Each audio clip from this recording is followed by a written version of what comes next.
This is Women Road Warriors with Shelley Johnson and Kathy Tuccaro. If you drive long haul, short haul, or heavy haul, they're here to empower and inspire women in the trades on tncradio.live.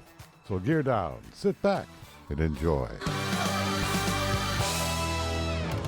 Welcome to Women Road Warriors with Shelley Johnson and Kathy Tuccaro.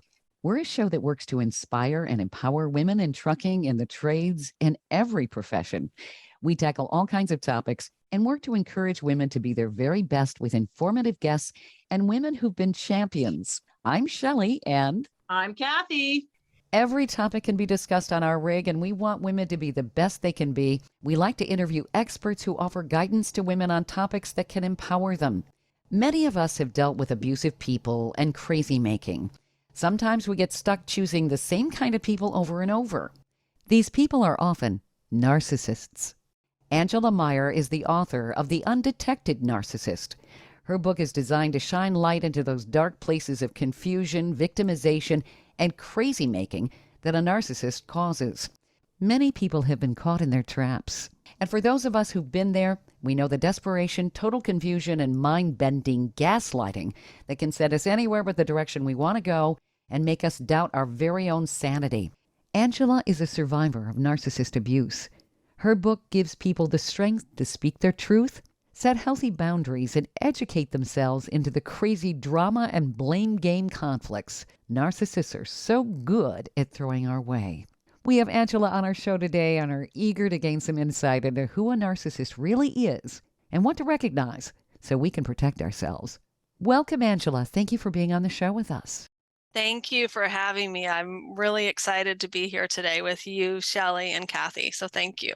Awesome. Before we begin, I wanted you to tell our listeners a little bit about your background and how you got started helping victims of narcissistic abuse. That's a good question. My background is I am a clinical certified hypnotherapist. For the past 12 consecutive years, I've been voted the best for my area in Oregon. And I'm a wellness coach. I work with people all over the globe. I mean, I've made a meditation for a Buddhist monk in Malaysia. I've worked with children, senior citizens, people of all religions, backgrounds, professions. And what got me started in narcissism is I was in a relationship with a covert narcissist. And the problem is most people don't know the difference between your typical narcissist and a covert. And how they're different is the typical narcissist can be very loud and boisterous and flashy, and they want pretty things. They like to dress a certain way, drive a certain kind of car. They're very materialistic, but a covert narcissist is very shy and they're kind of nerdy.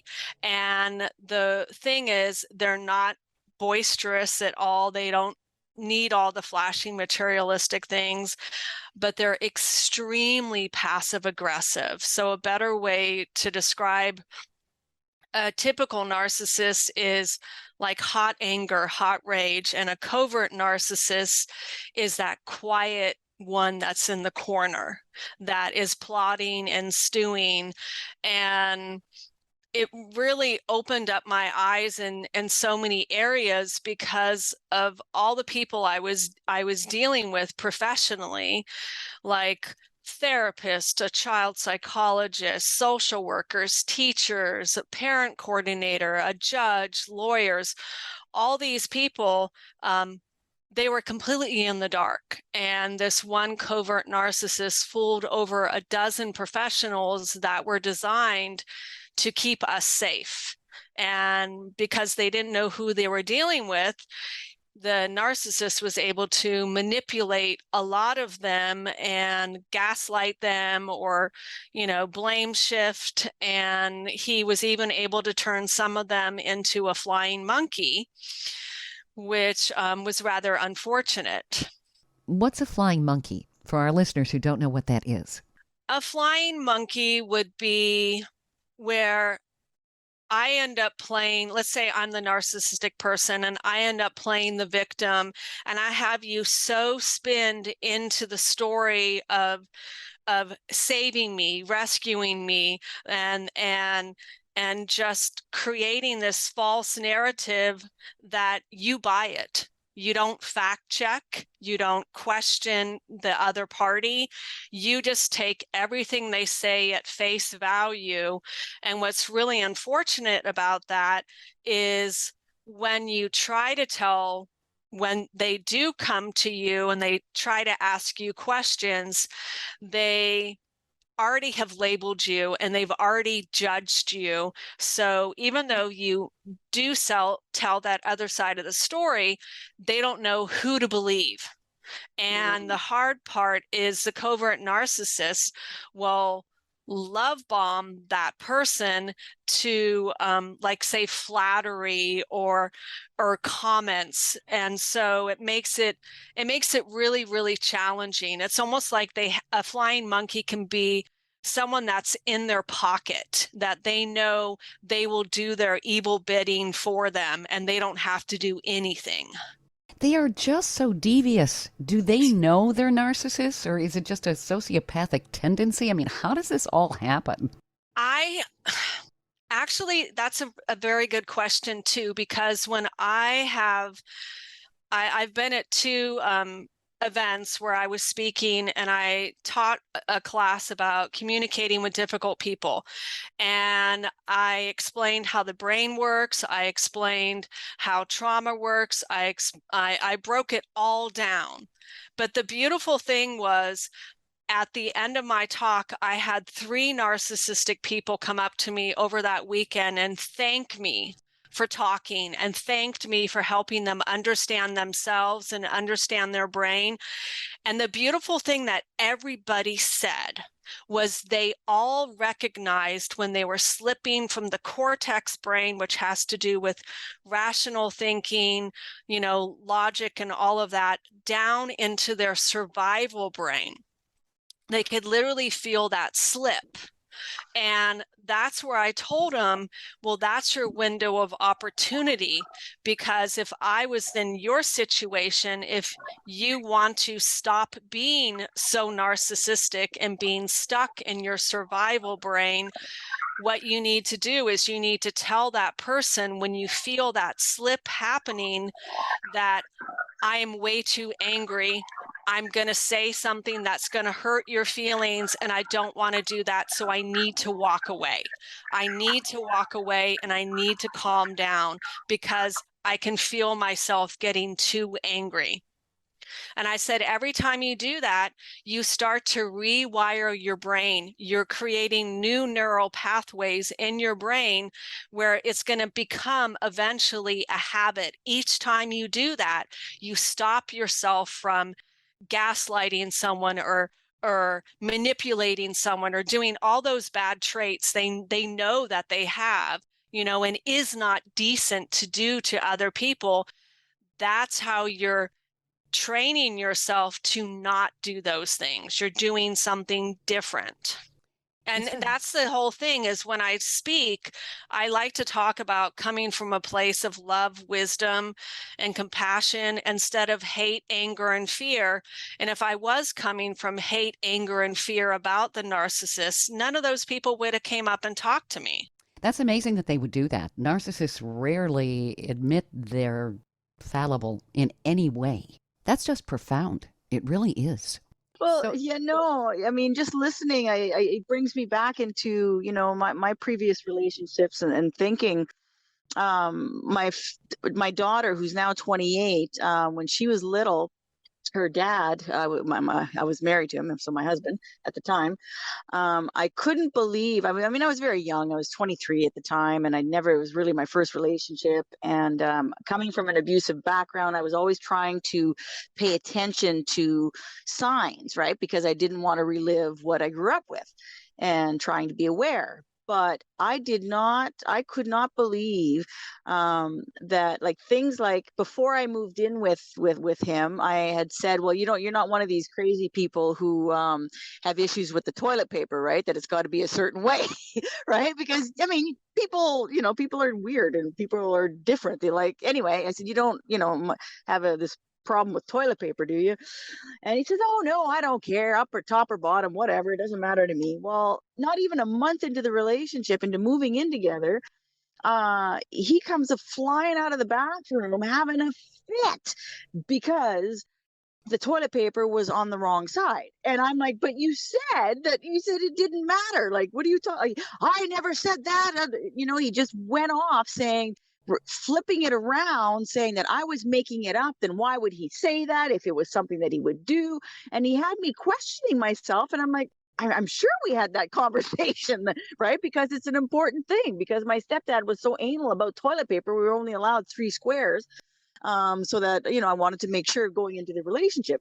So it went from the thing with the toilet paper to progressively worse. He would tell me something and his parents would come over and he would completely flip it around and make it my fault and accusing. And I'd be like, but we just had this conversation before your parents came. We never did. It went from, oh my God. And that's when I started realizing, okay, there's a lot more to abuse than just verbal abuse or, hitting and stuff. So that's when I started really looking into, when I figured out what narcissism was, because I didn't know what the word meant, right? And I'm sure there's a lot of women out there who don't know what it is and who don't know what gaslighting is, who don't really understand the terminology because they think it's just normal. But it's not. It took me being in it and getting out of it to really recognize how deep I was in, right? And how I had to unwind everything and literally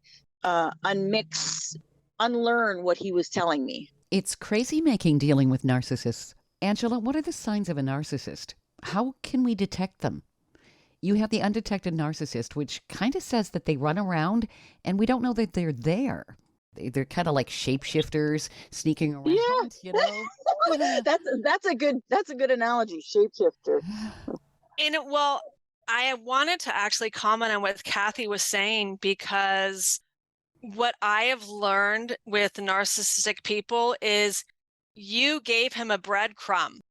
And so what he did was he took that one thing that you mentioned, like you wanted clarification, and he was able to use it as a tool to manipulate you later. With the toilet paper, he did, because you told him, hey, I want to make sure this doesn't happen and stuff. So you literally gave him a tool to use against you later. And in my book, I actually had a very same exact scenario happen in the same exact way, where you tell them something really personal and private. You had these conversations and you think you're both on the same page when you end the conversation. But then when they want to use it the most to either make you look bad or to have him look like, the way they spin it is just really crazy. And so I wanted you to understand that that's exactly what he did. He took that personal, confidential information and he used it as a tool, as a weapon against you. Oh, I know. And you know what? It's been 30 years and 28 years. And I see him because now he works where I work, of all things, which is really strange. But he's the exact same way, and he does the exact same thing with my daughter. And I just don't let him, for me. But he's just, nothing has changed. It's all about him. And I'm like, oh my gosh, thank God I left him when I did. Good move, Kath. Oh, absolutely. Yes. Stay tuned for more of Women Road Warriors coming up. Industry movement Trucking Moves America Forward is telling the story of the industry. Our safety champions, the women of trucking, independent contractors, the next generation of truckers, and more. Help us promote the best of our industry. Share your story and what you love about trucking. Share images of a moment you're proud of and join us on social media. Learn more at truckingmovesamerica.com. Welcome back to Women Road Warriors with Shelley Johnson and Kathy Tuccaro. Do narcissists know they're doing this consciously, or is it just something that is a learned behavior? I think it's a lot of it is a learned behavior, because when you think about kids, when we're growing up as kids, we all learn to blame. And we blame our siblings, we blame someone else to get out of trouble, to not get punished. And that's a learned behavior. And we also learn how to lie.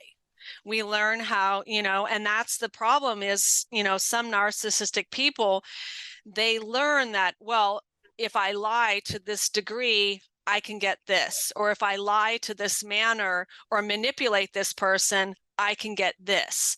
And so and some narcissistic people are really power driven, they want that. And so they learn these tactics from their parents. I mean, and here's the interesting thing is, when I did, in part of my recovery, they always say you want to look at your family history. And that's what I did. And I went all the way back to my great grandmother, who supposedly was so extremely beautiful and narcissistic that she had my grandfather walk so many feet behind her because she didn't want anyone to know she had a child. Oh my goodness. Yeah, poor guy. But he ended up becoming narcissistic. My grandfather did. And then my mom married a narcissistic man. And then I had a child with a covert narcissist. And so when you look at the family patterns of trauma bonding, and I'm still in the process of learning myself more about trauma bonding, because it all stems into narcissism. And the biggest areas that I realized so many of us are groomed to become trauma bonded is when you're in a trauma bonding relationship is when you make excuses for their behaviors. And how many of us women were growing up seeing our mom make excuses for our dad's behaviors? Yep. Or we learn as children to make excuses for our parents who aren't being kind to us. Yes. Yeah. And so then we end up, so then when we're in a relationship with someone else and they're treating our family poorly or our friends poorly, or they're being disrespectful or rude or whatever, we make apologies for their behaviors, and we shouldn't be. Yep. We clearly should not be, because then what we're doing is we're letting them know that behavior is acceptable. Instead of standing up and setting healthy boundaries, we make it seem like it is acceptable. And as you know, once it becomes acceptable in their mind, they're going to do it again and again and again. And they're going to push those boundaries to see how far they can push you, how much they can manipulate you or break you down. And it's about control, isn't it? A lot of it is all about control. And the interesting thing is, a lot of people think a narcissist is very confident.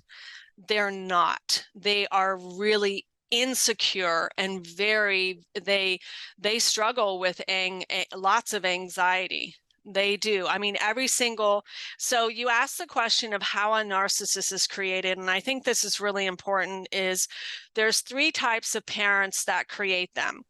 There is the neglectful parent that is like my great grandmother, was so beautiful, so vain. She wanted nothing to do with the child. That's a neglectful parent. An absent parent is like a CEO or president of the company that just throws money at the child, but doesn't spend any time with them and doesn't teach them all these don't teach them empathy. And then there's an authoritarian parent. That's a really, really strict parent. Then the other ways you can become narcissistic is through bullying, trauma, let's say I'm working with one lady back east where when she was a teenager, her mother accidentally died. And it was so traumatic for her and so heartbreaking that she said, I just had to shut down. I didn't want to feel anymore. And she tells me that people tell her she's narcissistic. And I said, yes, that's a big thing people don't get is survivors can become temporarily narcissistic because you're angry. You're angry when you finally leave that abuser and you step back and you look at how they stripped you away. Like you have identity erosion. You don't know who you are anymore.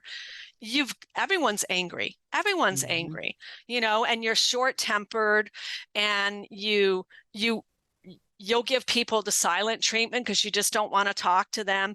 And really your brain is fried. It takes your brain at least a year or two to get back to be, normal, states of recovery instead of being stuck in their survival brain all the time.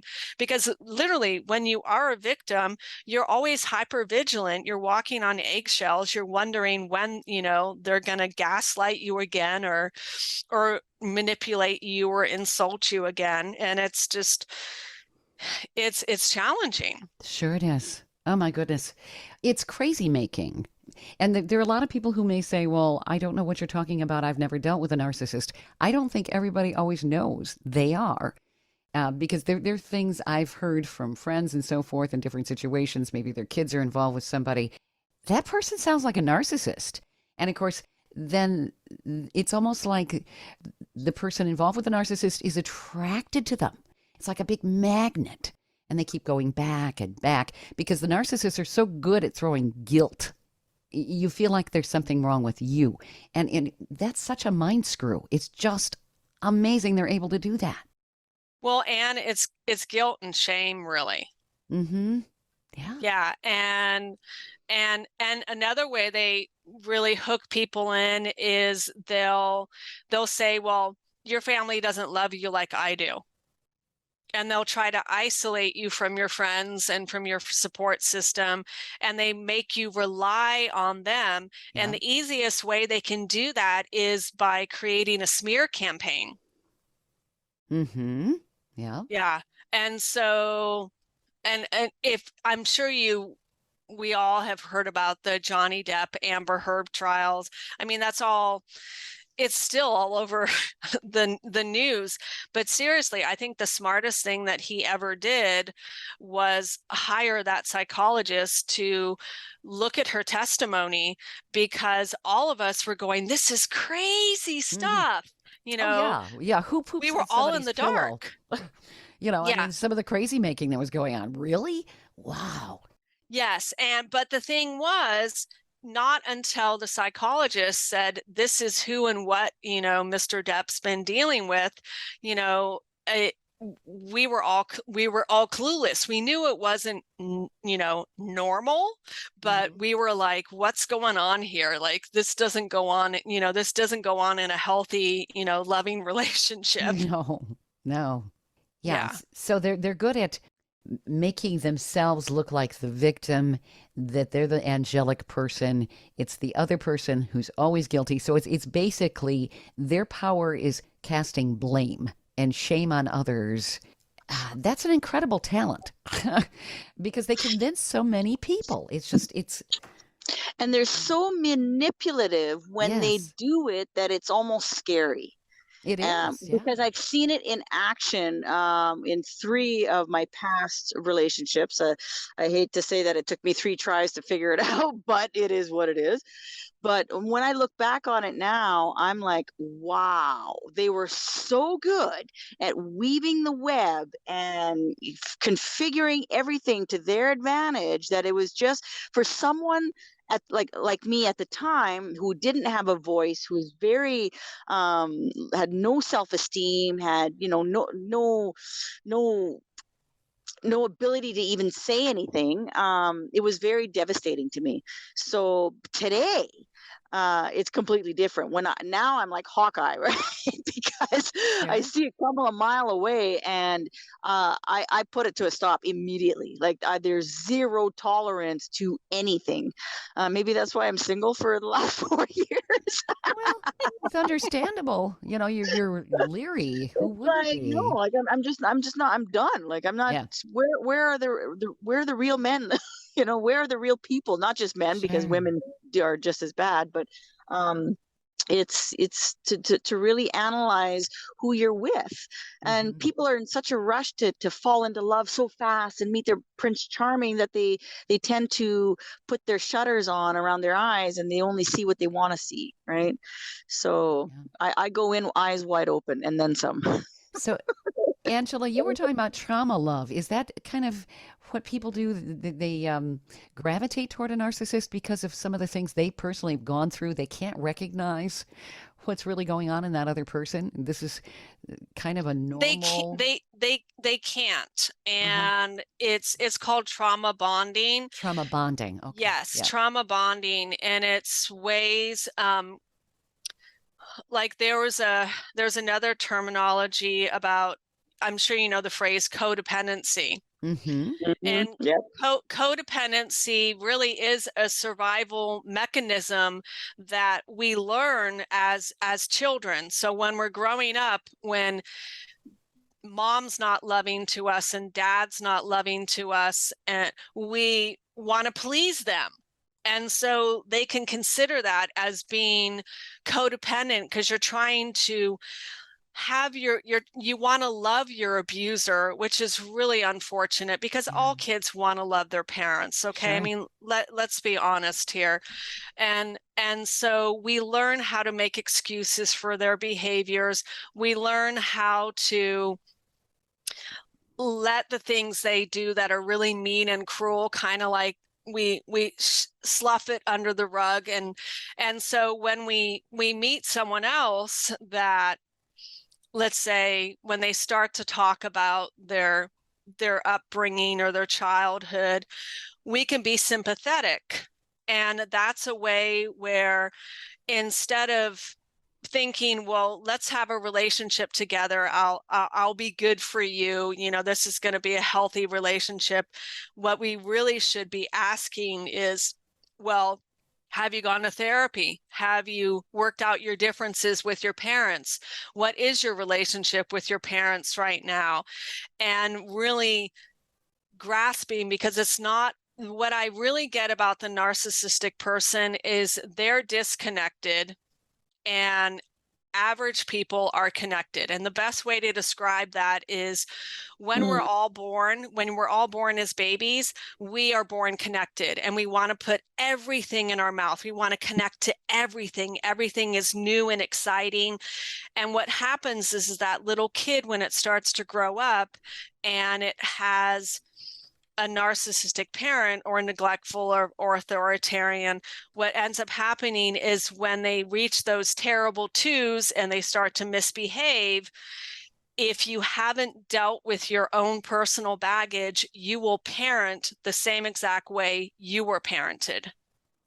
Yeah. And Makes so sense. then that child that was connected to you is going to end up becoming disconnected, out of Mhm. shame or out of guilt or out of punishment. And the hard thing is that kid will want to keep connecting with you, but you can't really connect to a narcissist.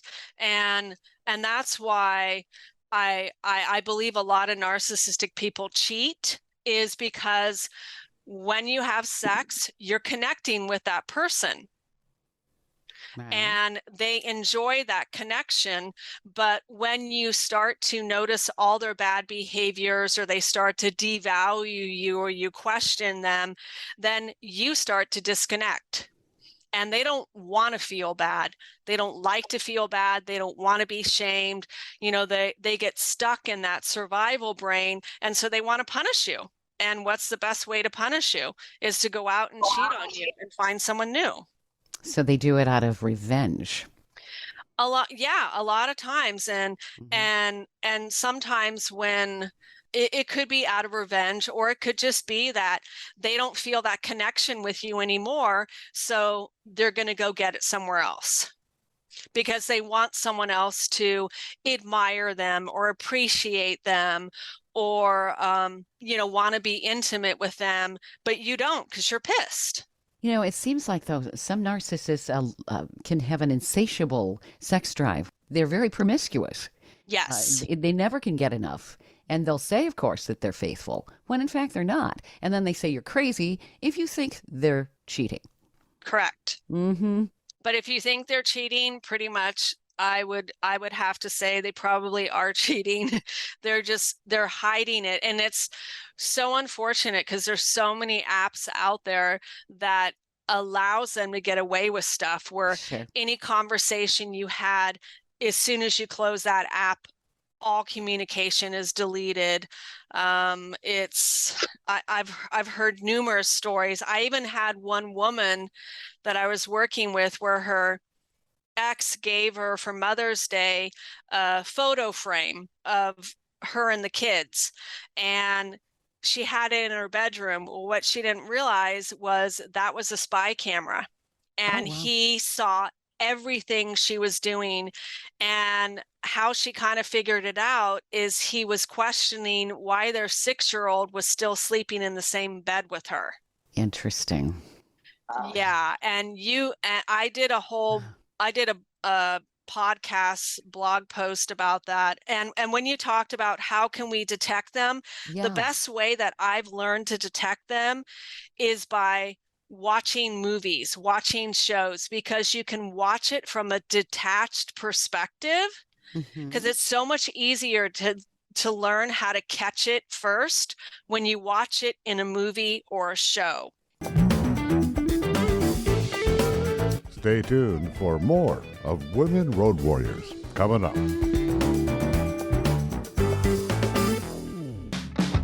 Trucking Moves America Forward, or TMAF, is building a positive image of trucking by telling the story of the hardworking drivers and industry professionals who support the industry. And you can be a part of it. Learn more about TMAF and how you can join and be a part of the industry movement working to build a strong image of trucking by visiting TMAF's website at truckingmovesamerica.com. You can also follow us on Facebook, Twitter, Instagram, and our latest channel, TikTok. Welcome back to Women Road Warriors with Shelley Johnson and Kathy Tuccaro. You have a section on your website that says learn how to decode and detect a narcissist. Are there some characteristics that are dead giveaways that we should run, not walk when we see them? The best is just observing them with other people. Really. I mean, watch how they, like, let's say you go out to a restaurant with one. If they are rude to the wait staff and they keep, the food's not hot enough, or they want special treatment or something, that's a huge, red stop sign. How they treat other people, and are they polite, are they respectful, and really, and the best thing I realized is learning the key words and the definitions of, like, what is a flying monkey, what's gaslighting, what's stonewalling, what's projecting, what's blame shifting, pathological liar, the triangulation, that triangle effect they create where they're the victim, you're the abuser, and they try to have someone, rescue you. And so I do have a handout on my website of all the keywords that I put in a Word document. It's free. I tell people print it out or just pull it up on your phone and watch, specific shows that I mention, and see if you can see all those behaviors, because it's best when you learn those definitions and then you observe those behaviors in action. Now, not everybody that's a narcissist fits every single characteristic. Correct. Can they have a lot of the characteristics and still be a narcissist, even if they don't have all the characteristics? You actually can have a lot of the characteristics and not be a narcissist, and you can just be an average Joe that is not a very nice person and have some of those traits and behaviors. Mm-hmm. And so why I stress this is I wrote in my book that one child psychologist in the early stages said to me, "Hey, I think your ex is a narcissist. You should look into it." And when I looked into it, I was like, "He doesn't fit this profile. He drives a violet color Kia. He's super nerdy. He doesn't fit that profile." But if the psychologist would have said, he's a covert narcissist, or I want you to look up all the keywords and definitions, then the light bulb would have went off in my head, and I would have been like, oh, now I get what he means, because he didn't fit the typical profile. So is a covert narcissist nicer? Can they be really gregarious and outgoing, and you don't realize that they really are this evil little shapeshifter that's sitting in the corner trying to get you? No, they're nerdy, and they're shy, and they're quiet. Okay. Yeah, and they can seem kind of insecure and just like not very social. Okay. And they don't need a bunch of attention or recognition. And so that's where he didn't meet that profile. But then when I learned what the profile was for the covert one, I was like, oh my God, he checked every single box. He even checked the box on being a sociopath, which it was, rather scary. And the hard part is there was, and I have it in the book, there was another child psychologist that knew exactly who he was, immediately knew who he was. And when the parent coordinator, because we were dealing with legal stuff, when the parent coordinator spoke to him, she was so brainwashed and turned into such a flying monkey that she ended up taking that information and saying, well, I think you're the narcissistic person instead of him. Oh, wow. Yes. Wow. Yes. Mm-hmm. And it was crazy making at its finest. I mean, it was, and why I wrote the book was to save lives, because I ended up finding out from another New York Times bestselling author that works with domestic violence. She said, do you know what happened to you is considered a crime in other countries, and what happened to your son is considered child abuse? But here in America, they get away with it every single day. She said, right now, what happened to you is happening to another child and another loving, nurturing parent, and it's got to stop. Wow. And that's why I wrote the book, was to literally save lives, to educate people, to inform them, and to wake people up. Like, this is a horrific crime that's happening to so many people. And the really scary thing that I didn't put in the book, and it took my child 2.5 years to be able to confess this. He said to me one day, do you know why my dad really let me come back home? And I said, what? And he said, well, I was on his balcony 3 stories high, and I was ready to jump. I was so ready to kill myself. I wanted the pain to stop. I didn't care about him. I didn't care about you. I didn't want you to hear that that's how I felt. But he said that was the very first time he ever listened to me. Wow.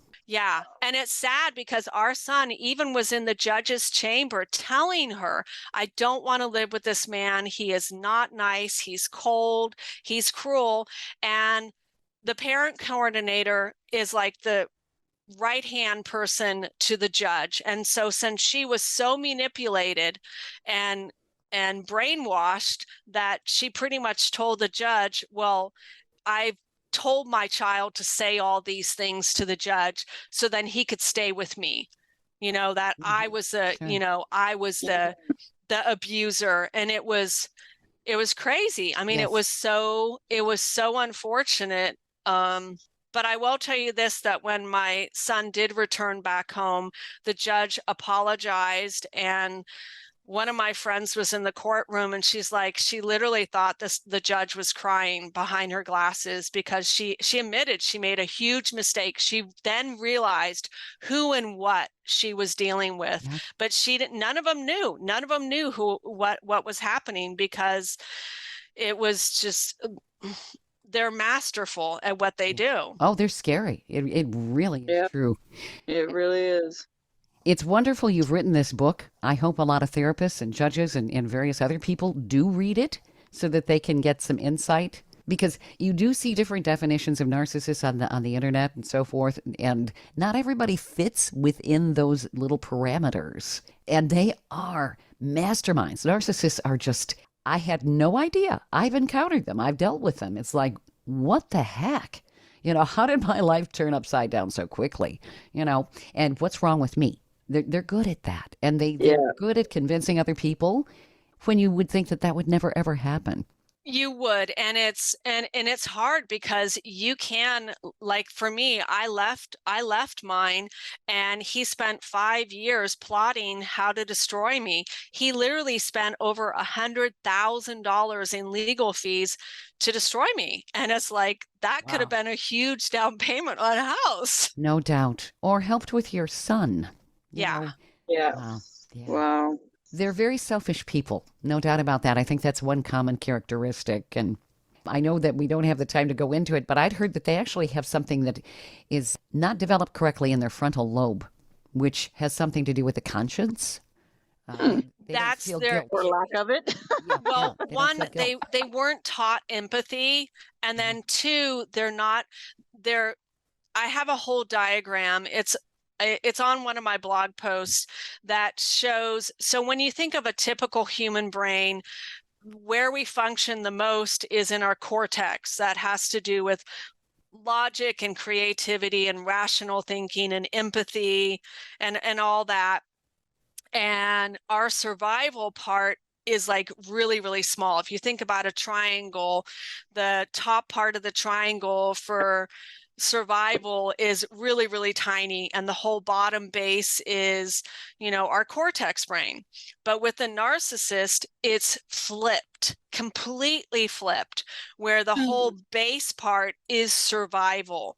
I mean, they had to learn how to survive, because either they were abused, or they were bullied, or they were neglected, or they were shamed, or they, were just taught to be, or groomed to be power hungry. I mean, what is it? Mary L. Trump wrote a whole book about, Donald Trump, how he was made into the person he is.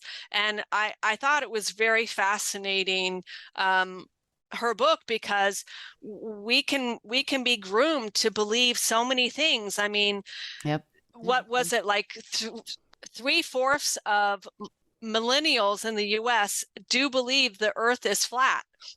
What? Yes, I did a podcast. No, it's true. I did a podcast of Can a Narcissist Change Part 1, and it's all about the no. And that I had that information in that one section that, yes, 3/4 of, millennials in the US still believe, because that's what they're groomed to believe. Okay. I had a coworker who still thinks the earth is flat, but we're not going to get into that conversation.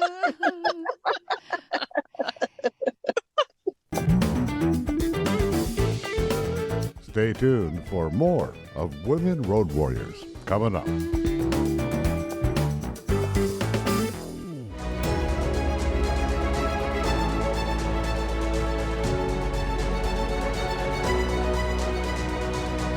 Kathy DeCaro is nothing short of amazing. She not only drives the world's biggest truck as a heavy equipment operator in northern Alberta, Canada. She's an international motivational speaker and the author of Dream Big, an autobiography about overcoming a lifetime of trauma and abuse that led to dreams of success. Kathy inspires people the world over to change their lives and improve their self-worth. Her book will change your life. She's passionate about personal growth and believes anyone can change their circumstances and overcome their obstacles if they believe in themselves. Her life will amaze you and seriously inspire you. Be sure to order a copy of her book, Dream Big, on Amazon.com.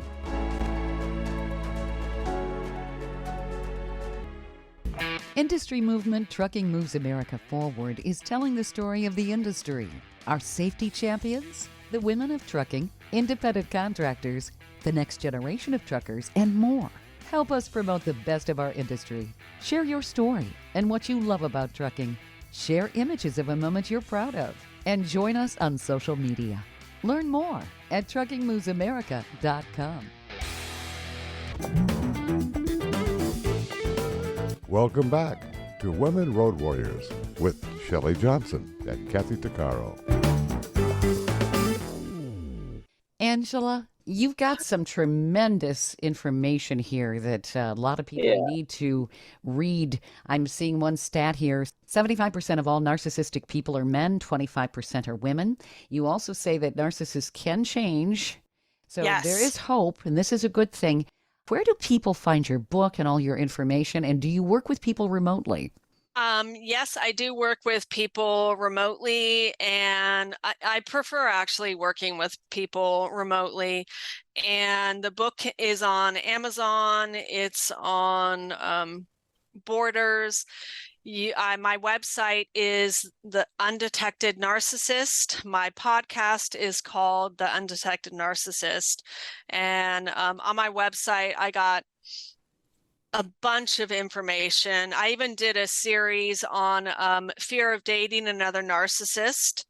I actually have helped a narcissist. I've helped 2 narcissistic people change, and I tell you how I did that. And I talk about recovering from narcissistic abuse. I got a lot of free information on there to just educate and inform people, but most importantly, keep you safe. And I do offer, coaching sessions on there. And I want to stop what's, this. I look at it as just kind of like an epidemic, because as we were talking earlier, Shelley, we're noticing more people becoming narcissistic, and social media is the perfect platform to groom these young people. Really is. Yeah, it is. Look at me. Look at me. Yeah. Here's my food. Here's my food. Here are my toenails. Yeah, oh my. Yeah. Me. Well, and I was at the gym earlier this morning, and there was this woman flexing and taking pictures of herself with her phone. And she came up to me, I guess, wanting me to take a picture of her, doing, and I was like, I don't have time for this. Good for you. Good for you. Oh my goodness. What is your website again, Angela, in case people hadn't written it down? It's the same as my book. It's undetectednarcissist.com. Excellent. This has been really informative. I think that a lot of people... It has. It's giving people food for thought, and maybe they'll reach out to you. I hope they do, to get some insight, because especially if they're trying to break away from narcissists, you're going to help them know that they aren't personally crazy. That's right. And it's true. Well, the biggest thing is I do have a blog post, because a lot of people don't realize this, that there are 50 obstacles to leaving an abusive relationship. And when I went over that list, I had 25. Yeah, it's amazing. But then I realized there should really be 51, and the 51 is smear campaign, because like I said earlier, you can leave them and they can smear you like you wouldn't, believe. They can threaten to ruin your career, all these crazy. Yeah. Oh, they're the gift that keeps on giving, and not a good one. Exactly. Yeah. Thank you so much, Angela. This has been a pleasure having you on the show. Thank you. I've really enjoyed speaking to you ladies today.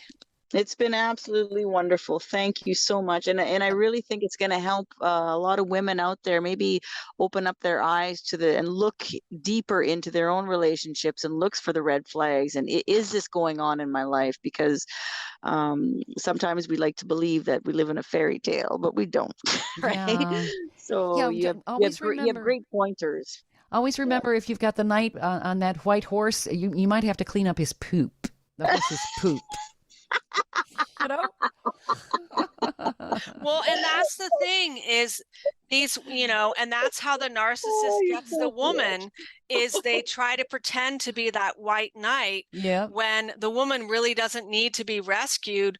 Yeah. And you've got to open up your eyes, because I was watching this one reality show. It's a terrible name, but it's on HBO Max. It's called F-Boy Island, and it's season 2. And this guy that was a declared F-boy sits down next to this woman, and she doesn't know, that he's that kind of person. And within 3 minutes, he immediately is telling her, "Oh, you're perfect. Everything about you. You're the ideal woman for me." And I immediately, that alarm went off in my head, and I'm like, he doesn't even know you.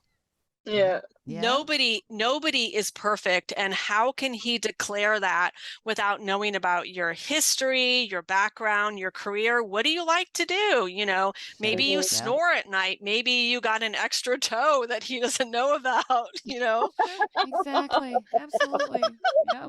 How are you? Maybe you get really gassy sometimes. He doesn't know all Right. this stuff. Yeah, step away from the dairy, right? Yeah. Oh, this has been wonderful, and I really hope a lot of women are out there going to reach out to you and get your book, and even reach out to find out more about what they can or cannot do to recognize narcissism. Yes. Yes. And it's all about just being educated and safe. It is. It is, right? Eyes wide open. That's right. Yep. Thank you, Angela. This has been a pleasure. Thank you. And you ladies have a fantastic rest of your day. You too. All right. Thank you. Okay. You've been listening to Women Road Warriors with Shelley Johnson and Kathy Tuccaro. If you want to be a guest on the show or have a topic or feedback, email us at info@tncradio.live.